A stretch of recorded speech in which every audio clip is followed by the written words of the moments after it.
이번 시간에는 조사 연구의 요소에 대해서 살펴보도록 하겠습니다. 조사 연구의 요소 뭐 다양한 것이 있지만 그 중에 이제 제가 교재에 다룬 것은 개념 또는 정의 또는 변수 또 타당도와 신뢰도 뭐 측정 이런 등등 다양한 우리가 조사 후 과정에서 활용하는 것에 대한 개념을 정립을 해봤습니다. 첫 번째 개념, 컨셉이라고 우리가 설명을 하는데 시험용어로다 보니까 좀 말투가 좀 딱딱하고 그렇습니다. 한번 쭉 읽어보겠습니다. 개념이란, 컨셉이라고 이렇게 보통 우리가 자꾸 이제 영어권화로 바뀌면서 이렇게 영어권화 하면서 이렇게 부르고 있는데, 거기 보면 경험 세계에서 사물이나 사건이나 현상의 속성을, 사물이나 사건이나 현상의 속성을 추상화하는 것, 속성을 추상화하는 것을 개념이라고 합니다. 달리 표현한다면 개념은 가설, 이론의 구성 요소로서 보편적 관념 안에서 특정 현상을 일반화시켜 나타내는 추상적 표현이다. 첫 번째 설명할 때도 속성의 추상화라고 설명한 것처럼 여기 역시 개념은 보편적 관념 안에서 어떤 현상을 일반화시켜서 추상화시킨 것을 말한다. 추상적 표현이라고 설명을 했습니다. 이 개념에는 하나만 있는 것이 아니라 바로 딱딱 떨어지는 딱딱 대비가 되는 이분화된 개념도 있고 아니면 연속성을 갖는 연속적 개념도 있습니다. 그래서 여기 한번 같이 정리를 해보시면 한번 여러분들이 적어보셔야 됩니다. 개념 출제 비중은 낮다고 해서 우리가 소홀히 했습니다만은 때는 되어가고 있지 않습니까? 도대체 개념은 뭐냐? 개념. 빨간색 썼군요. 속성의 추상화. 속성의 추상화란 말을 제가 1번에 정리를 했습니다. 또 그러면 현상에 대한 추상적 표현.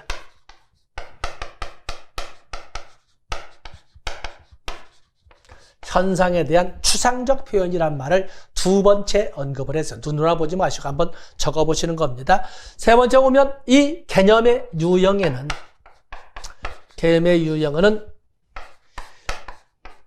이분화된 개념, 딱딱 분류가 된 비연속성을 가진 이분화된 개념이 있는가 하면은 그러면 연속성을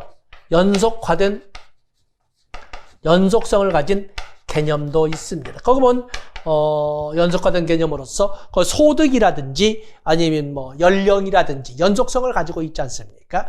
바로 이런 것들 이렇게 설명을 합니다. 개념의 특성을 제가 교재에서 4가지를 가지고 제시를 했는데, 자, 눈으로 한번 적어보시는 겁니다. 개념은 추상적 개념이고, 추상화된 것이고, 속성에 추상하고, 또, 속성에 대한, 속성에 추상화도 되고, 현상에 대한 추상적 표현이지만, 그래도 상대적 표현이지만, 명확해야 됩니다. 그래서 개념은 일정한 한정성, 아무리 추상적이라 하더라도 한정성이 있어야 된다. 그래서 한정성을 가지고 있다. 그래서 거기를 뒤에다 뭐라고 개념의 명확성이라고 했지요.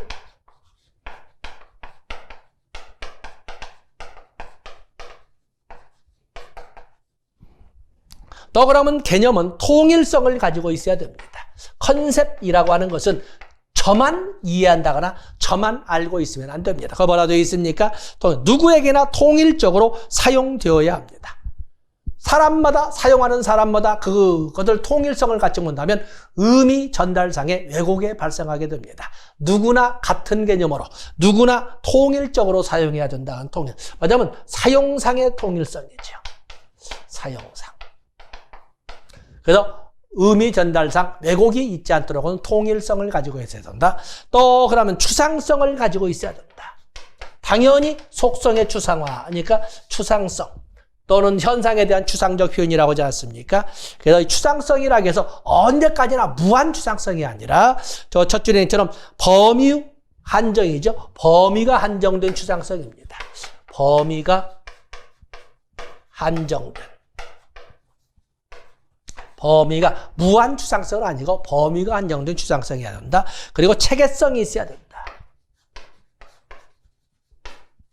이렇게 해서 개념의 특징을 한정성, 통일성, 또 범위의 한정성의 개념으로서는 추상성, 그리고 체계성, 이렇게 체계적 의미란 말로 4가지 특징을 정리를 했는데 잘 다루지 않았기 때문에 어색하지만 한 번쯤은 우리가 다뤄보고 기다려야 될 문제라고 볼 수 있습니다. 거기에다가 살을 지울 수 있는 영역에 페이지 넘어가십니다. 있는 것이 바로 도대체 개념은 어떤 기능을 하느냐라고 되어 있는데 개념은 거기 보시면 의사 전달의 기초가 된다. 의사 전달의 기초가 된다. 또 그러면 대상을 인지할 수 있도록 한다. 지식을 축적하고 확장하게 해준다. 또 연구의 시발점과 방향을 제시해준다.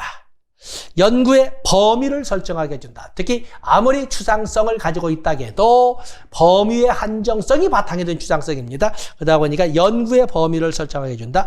연역적 이론의 형성에 도움을 준다. 특히 6번에 중요 표시하시면서 우리가 막상 시험용으로 할 적에 교재로 볼 적에는 무덤덤하게 읽어지지만은 막상 시험장에 가서는 개념은 귀납적이란 말을 쓸 수도 있는 거거든요.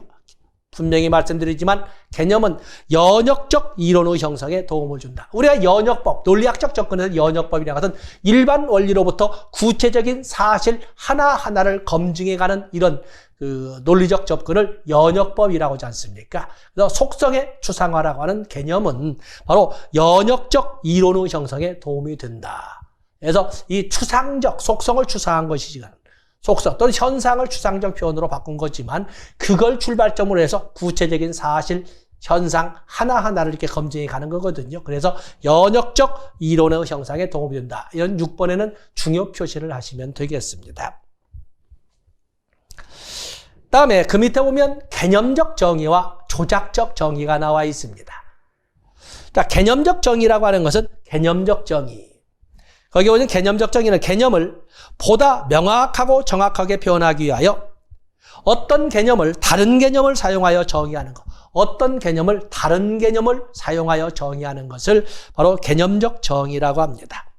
그래서 개념적 정의는 의사소통을 가능하게 해주는 도구로서 의미를 갖다 해서 명목적 정의 또는 추상적 개념을 사전에 동의된 보편적 언어로 정의한다는 이런 표현에서 사전적 정의라고 합니다. 개념적 정의 또는 명목적 정의 또는 사전적 정의라고 설명하고 있는 것입니다.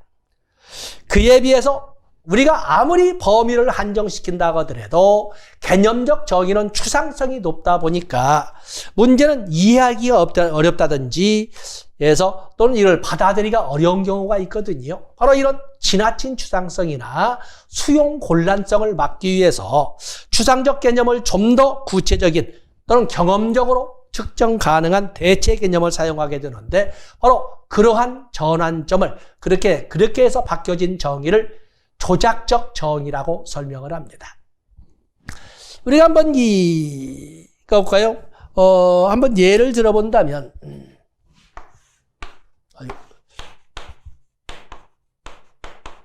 개념적 정의. 어떤 속성을, 어떤 또는 사상이나 어떤 현상을, 어떤 현상에 대한 개념을 이렇게 볼 수 있죠. 어떤 현상의 개념을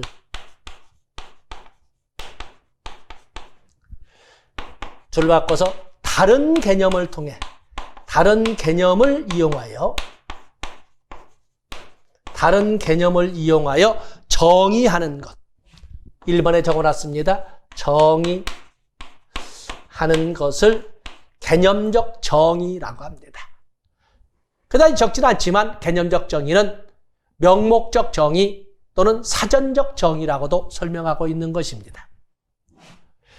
그에 비해서 조작적 정의라고 하는 것은 상대적으로 설명하지만 추상성을 지닌 개념적 정의를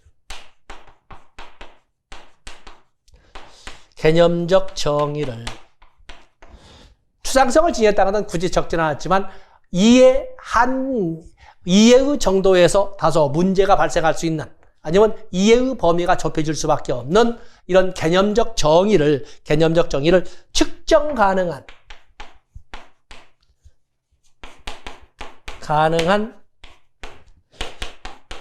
수준으로 변환시킨 정의를 조작적 정의라고 설명을 하고 있습니다. 자, 이렇게 말로 딱딱하게 여기지 아니라 우리가 한번 예를 들어볼까요? 헌법 제34조 헌법 제34조 1항에 보면은 모든 국민은 인간다운 생활을 할 권리를 가진다. 이렇게 되어 있습니다. 인간다운 생활. 모든 국민은 인간다운 생활을 할 권리를 가진다. 라고 이렇게 규정되어 있습니다. 참 따뜻한 말이지 않습니까? 모든 국민은 인간다운 생활을 할 권리를 가진다. 그런데 참 따뜻한 말인 줄 알겠는데 도대체 인간다운 생활이 뭘까? 그랬더니 사회보장기본법에서 몇 년 전은 생각나지 않습니다만 국가는 모든 국민이 건강하고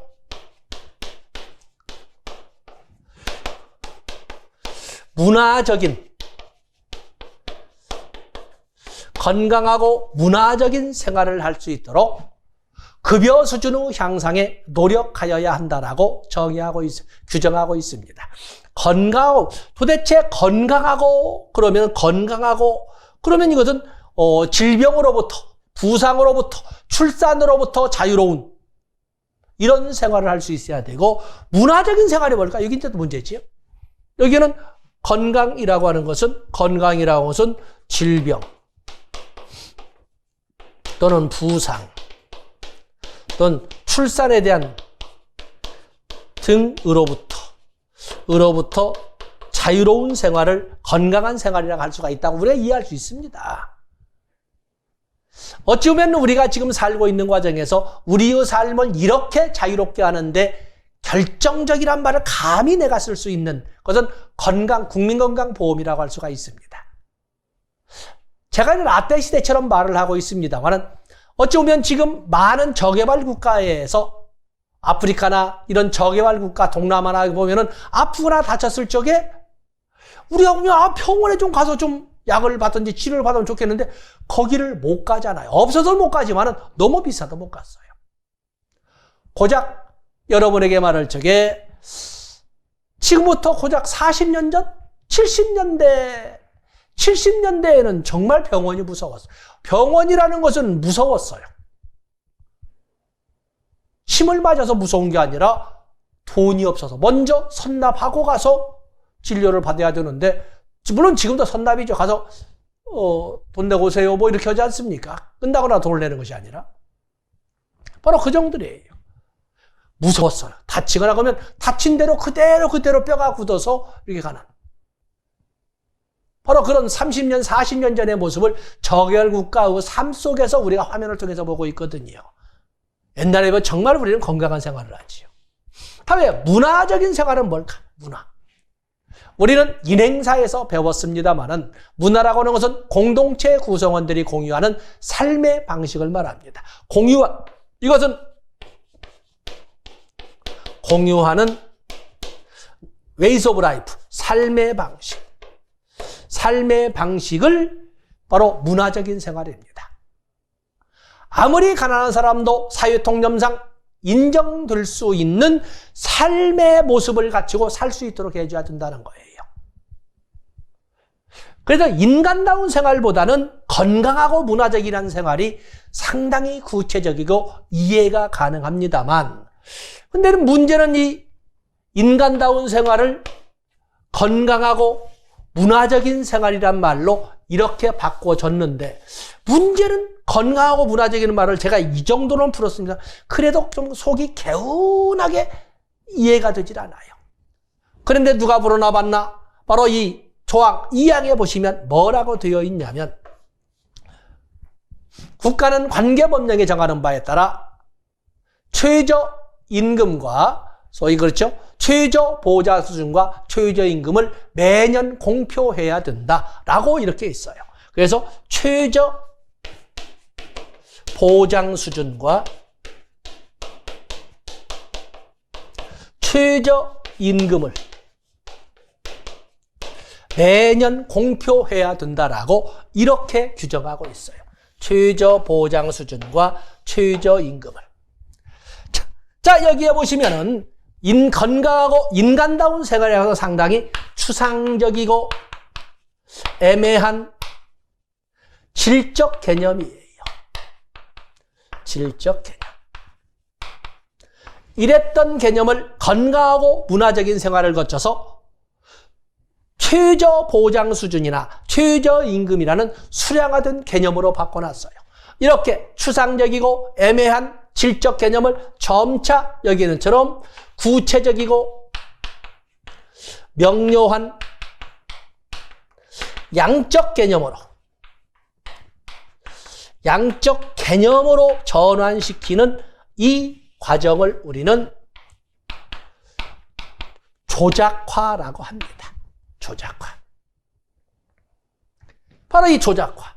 여기 있는 것처럼 소위 어떤 현상이나 사안을 다른 개념을 통해서 정의하는 것은 개념적 정의라고 하고, 그래서 조작화 과정을 통해서 측정 가능한, 수량화가 가능한 이런 정의로 바꿔놓은 것을 조작적 정의라고 하고 있는 것입니다.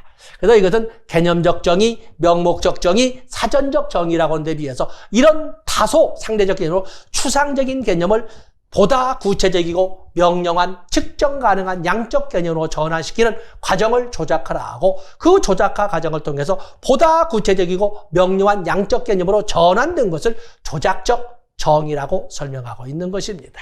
그래서 이건 한 개는 아니겠지만 0.5개 수준의 출제 비중을 분명히 가지고 있는 그 반페이지가 되겠습니다. 다음에 변수를 보도록 하겠습니다. 변수란 연구하려고 하는 어떤 특성을 변수라고 하는데, 중요한 것은 바로 첫째 줄 끝에 나와 있죠. 변수는, 한번 읽어보겠습니다. 연구하려고 하는 어떤 특성을 말하며 최소한 2가지 이상의 다양한 가직을 가지고 변화하는 특성이다. 2개 이상의 값을 가지고 있어야 된다. 2개 이상의 값을 가지고 있어야 된다. 계속 읽어보겠습니다. 변수는 통계 분석의 기본 단위로서 변수의 특성을 알아야 분석할 수가 있다. 변수의 특성과 속성은 성별, 학년, 계급처럼 2가지 이상의 가치를 가져야 된다. 성별은 남녀 2가지 가치를 가진다. 그러나 남자는 값이 없으므로 변수가 아니다. 검정색은 변수가 될 수 있어도 색상은 변수가 된다. 이해가십니까? 그래서 적어도 2개의 값으로 다닐 수 있는 이런 어떤 특성을 우리가 변수라 하고, 더 이상 나눠질 수 없는 이런 것들은 이건 변수라고 할 수가 없습니다. 이 속성이죠. 그래서 1번과 2번을 봤습니다.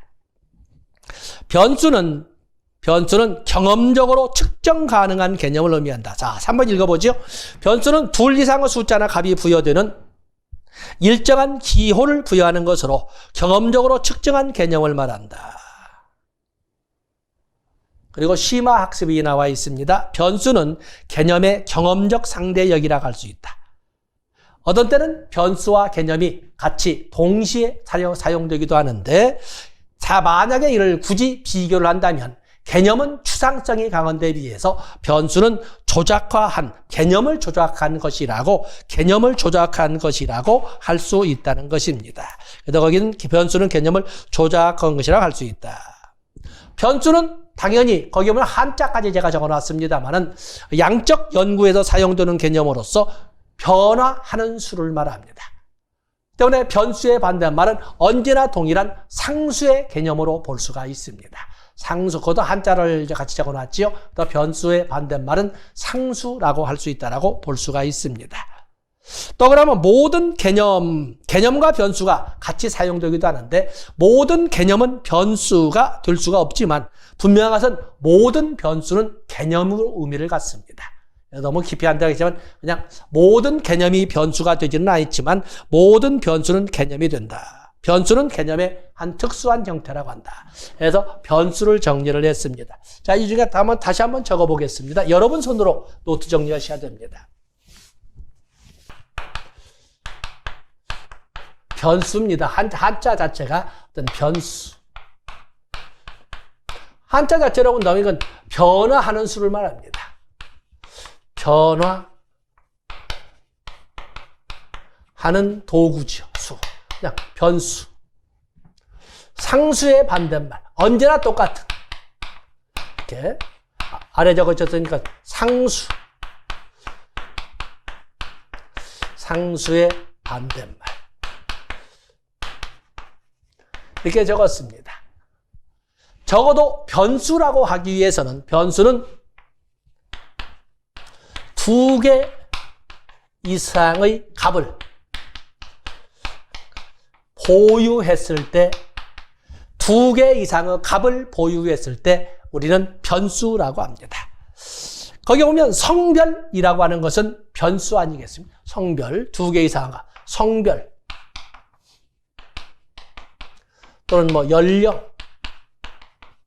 또는 뭐 지역 또는 뭐 색상 이런 등등은 모두 2개 이상의 값을 가지고 있는 변수입니다. 성별에서 그러나 2개 이상으로 나눠질 수 없는 남, 여 이렇게 하는 것은 변수라고 하지 않습니다. 그래서 2개 이상의 값을 보유한 것으로서 1번에 뭐라고 적었습니까? 변수라고 하는 것은 어떤 사물의 속성 뒤집어 썼습니다.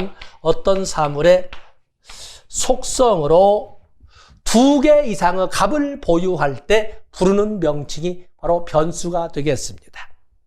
그리고 심화학습으로서 5번으로 가는 것처럼 변수와 개념이 종종 같이 혼용되고 있는데 양자를 비교해보면 개념은 추상성이 강한 데 비해서 변수는 바로 이 개념을 조작한 것이라고도 볼 수가 있다. 모든 개념은 변수가 되지는 않지만 모든 변수는 개념으로서 의미를 갖습니다. 개념과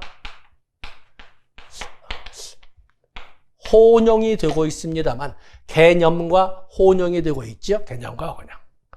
그래서 양자를 굳이 사회과학적으로 비교를 해본다면 개념은 추상성이 그에 비해서 개념을 조작하였으니까 변수는 구체성이 좀 더 가깝다라고 설명할 수가 있다. 그리고 6번에 있는 것처럼 심화학습이 되겠습니다만 모든 개념이 변수가 될 수는 없지만 분명한 것은 변수는 다 개념이 될 수가 있다는 것입니다. 변수는 다 개념이 될 수가 있다. 자, 이렇게 해서 심화학습까지 보시면 되겠고, 자, 페이지 넘어가십니다. 페이지 넘어가 보시면 변수의 유형.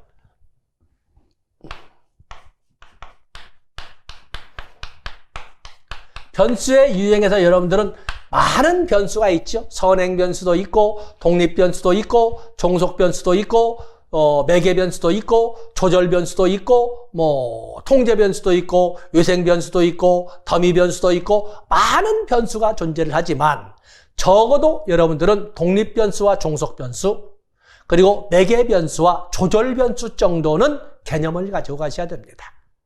물론 통계학자들의 입장에서는 이런 변수보다 더 방만한 이런 변수의 개념을 만들어서 우리가 교재에 싣고 있습니다만 거기까지 가기에는 거기까지를 만약에 출시위원들이 요구한다는 것은 그것은 알아볼 것을 알아봤다고 할 수 없다. 타당도 위배라고 비난을 받을 수가 있습니다. 자, 변수의 유형에서 먼저 보면은 독립 변수와 종속 변수로 먼저 나눠볼 수가 있습니다. 독립 변수라고 하는 것은 독립 변수는 조사자 또는 연구자라고 쓰겠습니다. 연구자가 임의로 가미하는 변수를 독립 변수라고 하는데 독립 변수는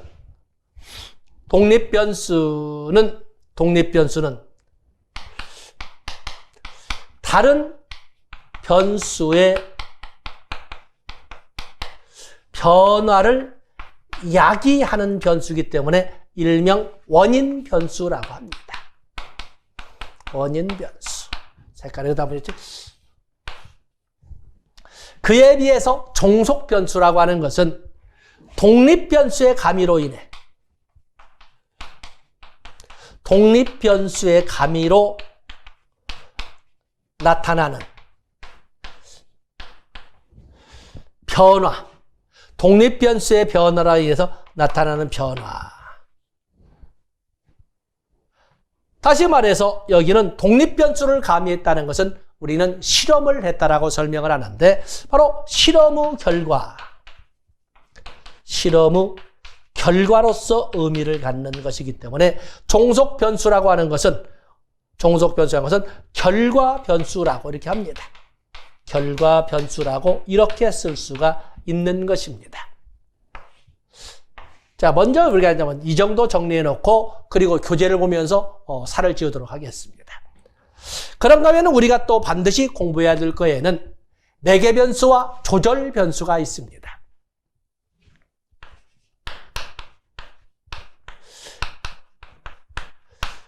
매개변수와 조절변수가 있는데 매개변수라고 하는 것은 매개변수는 독립변수의 산물이면서 종속변수의 원인의 역할을 동시에 병행하는 변수는 매개변수라고 하는 것입니다.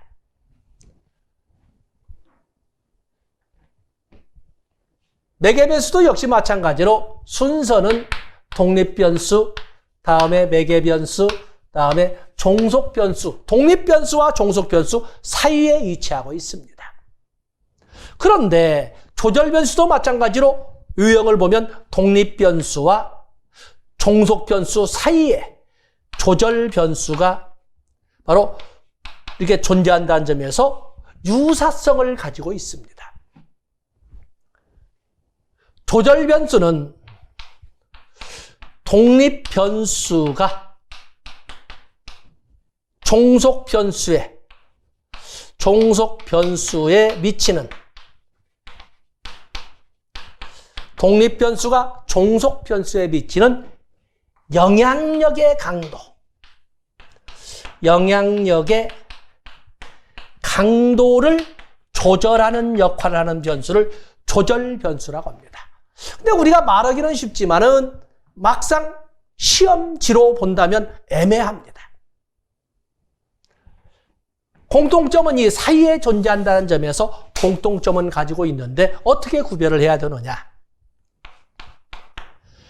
매개변수라고 하는 것은 독립변수의 산출물이면서 동시에 종속변수의 원인으로서 지위를 가지고 있다. 이렇게 설명하지 않았습니까? 지위를 가지고 있다. 그렇다면 여기는 소위 독립변수를 제거하게 되면 매개변수는 소멸되어 버립니다. 왜냐하면 매개변수라고 하는 것은 독립변수 때문에 만들어진 거거든요. 소멸되어 버립니다. 그러나 조절변수는 독립변수를 제거해도 조절변수는 그대로 무사히 존재합니다. 아무런 관계없이 독립적으로 존재하기 때문에 그렇습니다. 독립변수가 있고 없고는 관련이 없습니다. 적어도 이 4개 독립변수와 종속변수 그리고 유사한 위치성을 가지고 착각하게 하는 매개변수와 조절변수 구별을 하셔야 됩니다. 자, 교재를 첨가하고 또 다른 변수를 보겠습니다. 자, 교재를 보세요. 자, 독립변수, 일정하게 전제된 원인을 가져다주는 기능을 하는 변수로 원인변수라고 한다. 그 외에도 설명변수, 예측변수라고도 한다. 연구자에 의해 조작된 변수를 말한다. 그에 비해서 종속변수는 독립변수의 원인을 받아 이제 딱딱이 독립변수의 가미로 일정하게 전제된 결과를 나타내는 기능을 하는 변수로서 결과변수라고 하고 피설명변수, 피예측변수라고도 한다라는 것이 바로 종속변수인데 결국에 독립변수의 가미로 나타나는 변화 또는 실험의 결과로 표현되는 것이 종속변수라고 할 수가 있습니다. 그에 비해서 그 밑에 제가 박스에 매개변수와 조절변수를 차례대로 정리를 이렇게 했습니다만은 매개변수란 종속변수에 대해 일정한 영향을 주는 변수로 그 기능이 일정하게 균형된 독립 변수와는 달리 주로 내면적이고 비가시적 역할을 하는 변수이다. 자, 제가 판사한 것은 이 매개 변수의 존재성은 독립 변수의 산출물인 동시에 종속 변수의 원인으로서의 역할을 병행하고 있는 변수라는 특징을 가지고 있는 것입니다.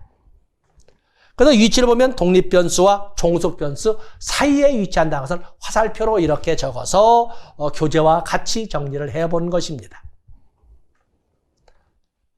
그에 비해서 조절 변수.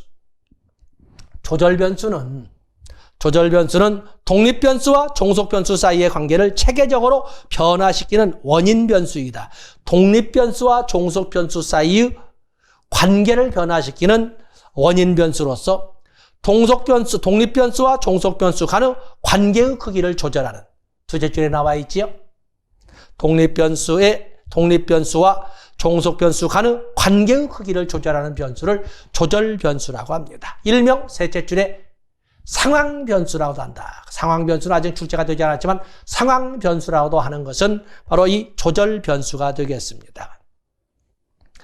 자, 거기에 해석을 붙여놨습니다. 조절 변수와 매개 변수의 차이점은 매개 변수는 독립 변수가 없으면 아니면 독립 변수를 제거하면 존재하지 않으나 아니면 소멸되어 버리지만 조절 변수는 독립 변수가 없어도 무사히 존재하는 그 존재가 가능하다. 그렇기 때문에 독립 변수가 있고 없고는 관련 없이 독립적으로 존재하다가 때마침 독립 변수가 어떤 영향을 발휘할 때 독립 변수의 영향력의 크기를 조절하는 역할을 하게 되면서 조절 변수라는 칭호를 받게 된 겁니다.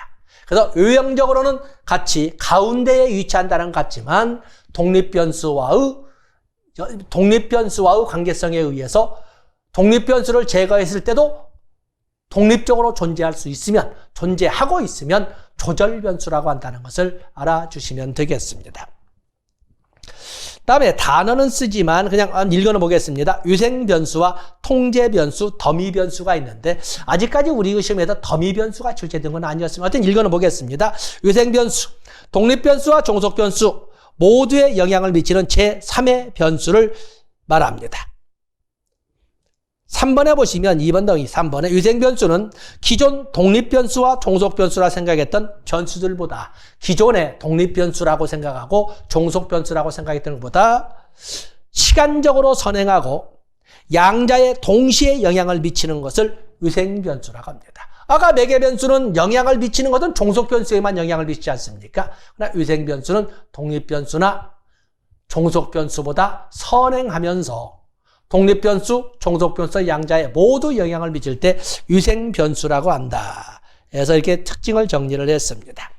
그래서 통제 변수는 조작의 결과를 통제 변수라고 하는데 독립 변수와 종속 변수 간의 인과관계를 정확히 파악하기 위해 두 변수 간의 영향을 미칠 수 있는 제3의 변수를 통제했을 때 그 3의 변수를 부를 때에 통제 변수라고 설명하고 있는 것입니다.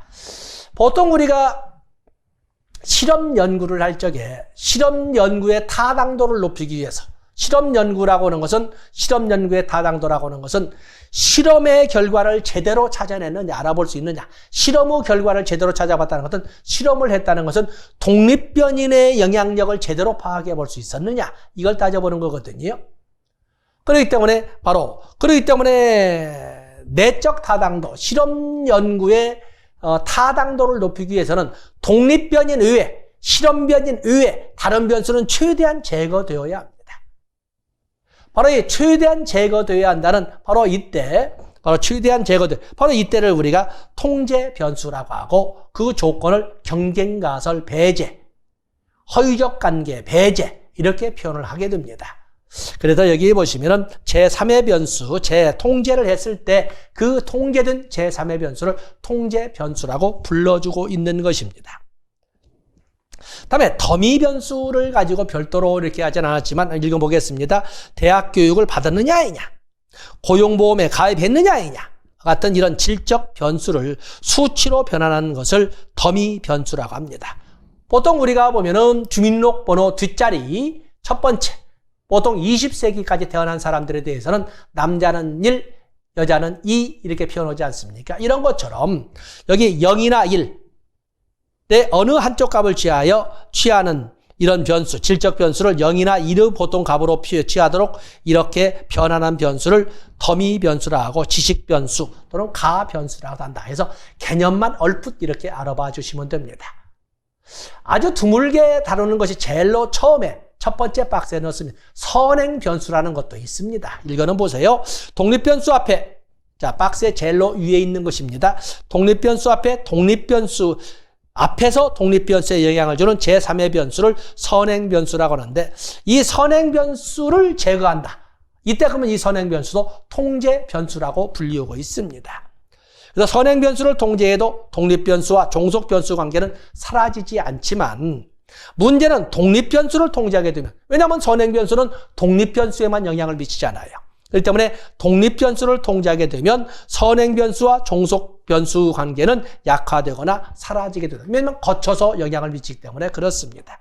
그래서 보통 적어도 우리는 독립변수와 종속변수, 매개변수와 조절변수에 대해서는 가지고 갈 사안이다. 나머지는 부수적으로 만약에 문제를 다룰 수 있는 시간이 있으면 이게 첨부가 되겠습니다만 적어도 이 4가지는 반드시 가지고 가셔야 됩니다. 어쨌든 다시 말했지만 제 개념도 정리했지만 변수라고 하는 것은 사물의 속성으로서 2개 이상의 값을 가질 때 변수라고 한다. 변수와 개념은 동시에 사용되기도 혼용되기도 하지만 굳이 비교를 한다면 개념은 추상성에 가깝고 변수는 조작성에 가깝다. 변수는 변하는 속성으로 상수의 반대말의 개념이다. 개념이 다 변수가 될 수는 없지만 분명하든 변수는 다 개념으로 사용할 수가 있다. 이런 것들은 우리가 책에서 또 여러분 손으로 노트 정리한 것에서 정리되었다고 볼 수 있습니다. 만약에 출제의 비중을 본다면 바로 여기는 변수의 종류를 가지고 출제가 될 것이고 실사례를 가지고 출제가 될 것입니다. 그래서 나중에 문제 풀이 같은 이런 과정이 있다면 그에 대한 자료가 배포될 수 있도록 이렇게 준비하겠습니다. 자, 이 시간 여기까지 하고 다음 시간에 타당도부터 시작하도록 하겠습니다. 고맙습니다.